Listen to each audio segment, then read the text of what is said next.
Hi and welcome to Distilling in Australia. My name is Nick, and today I'm happy to report that I have received my first encounter or my first response from the Australian Taxation Office from a lady called Anna. This is for those of you who have been following the channel. This is in response to my application, which I made about 2 weeks ago. I did send them a follow-up email on Wednesday this week because I hadn't heard anything from them at all. I did receive an email from Anna at the tax office with some questions. Now, I did promise you that I would tell you the areas that I have made mistakes and stuffed up so you don't make the same mistake. So I will do that and just detail some of the issues she raised in her email. But first, as always, here is 5 seconds of your life you'll never get back.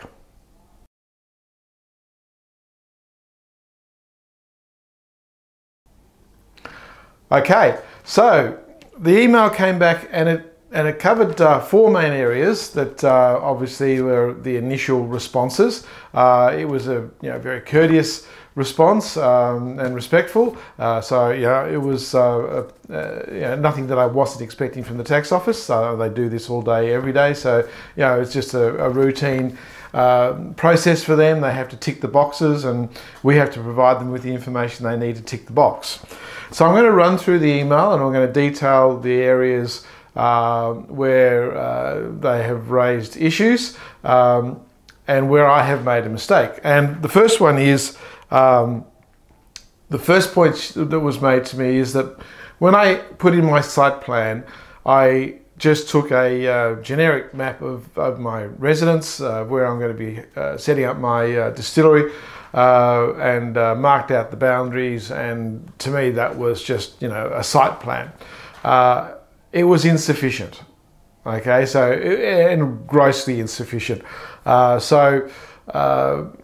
I have to resubmit a site plan. So what I have done is I've gone back to council and I'm getting the official site plan for the construction of our dwelling here, and you can get that from your local council. You pay a fee and they'll give you the site plan. Now once I have that site plan electronic version, then I will put in all the information they require. So they want accurate dimensions, they want to know the boundaries, they want to know where all the buildings are situated and accurately situated on your land, and they also want you to identify by having a red outline around the area to be licensed. Now, depending on what you are doing in your circumstances, like in my circumstance, I'm going to start off by distilling at home. They actually are licensing, or the license will be applicable to a specific area. So that area has to be defined within your building. So they want a red line around that with dimensions and all that information. So if you're doing your application, don't brush over your site plan. It needs to be accurate, and I've made that mistake, and I will be fixing that. So I'll just read you the criteria that came from Anna, and it refers to section F.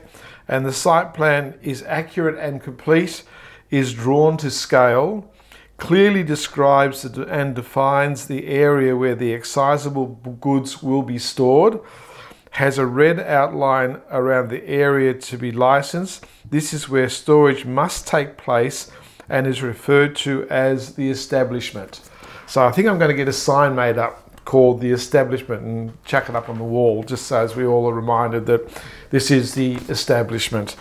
So that was the site plan. So if you're going through this process, make sure you get it right. Okay, that'll just save you one area. Now the other 3 points are basically just to me to acknowledge that I understand my obligations. So the first one was, have I contacted my local council for approval and advice? Now, if you've been watching these videos, you would know I had done actually a video on that. And so, of course, I had to respond back saying, yes, I have done that, and yes, I do comply with their requirements for home business, home occupation. So that was the second point that she made. The first one is in relation to the releasing of my products over the next sort of 3 to 5 years. So I gave her a 5-year business plan to where I'm going over the next 5 years.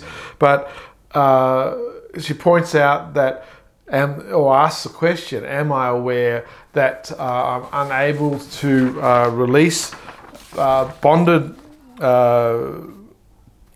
products into the market, or certain bonded products into the market, that unless they've had 2 years maturing on timber. So that comes under section 77F1 of the Excise Act. Then it states this, that brandy, whiskey or rum manufactured in Australia must not be delivered from the CEO's control. Now the CEO is the Commissioner of Taxation, unless it has been matured by storage in wood for at least 2 years. So I had to acknowledge that I understood that particular requirement. Of course I had.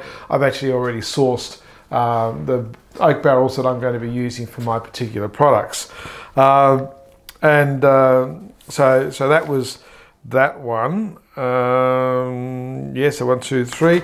And the final one was the power of the Commissioner to pursue me personally for any excise duties payable that from excisable products that I had produced. Again, I just had to respond to that to say, yes, I understand that I can be held personally liable for those excise duties, and to be aware that I have a liability to the tax office.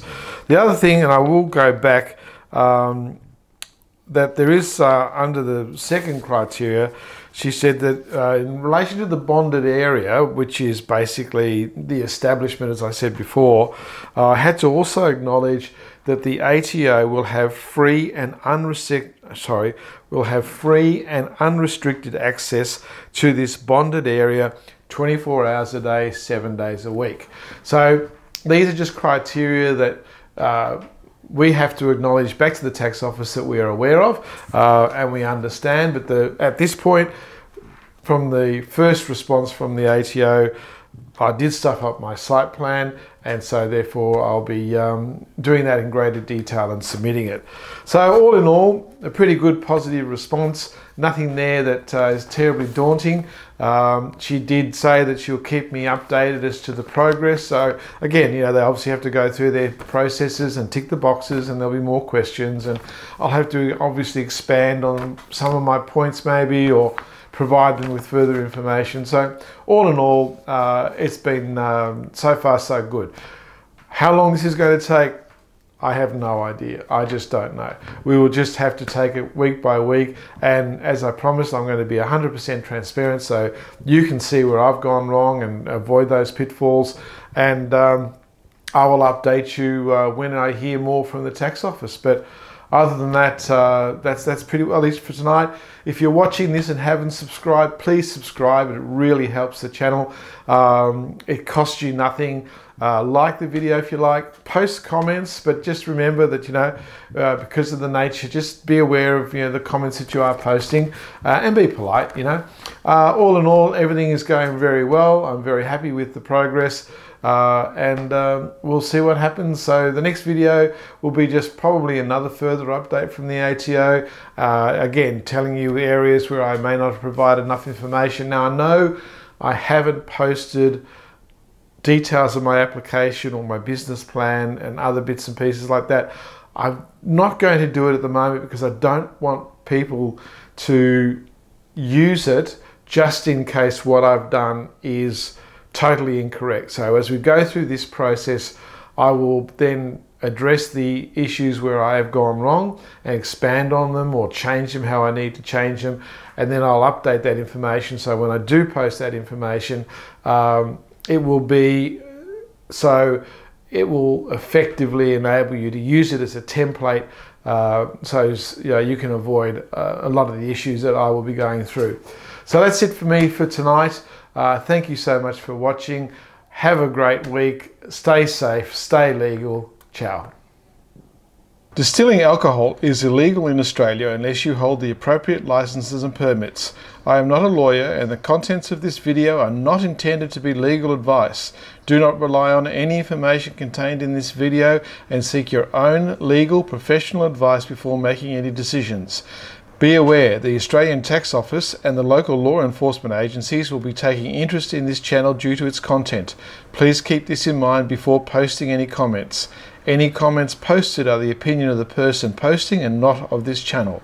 Let's get started.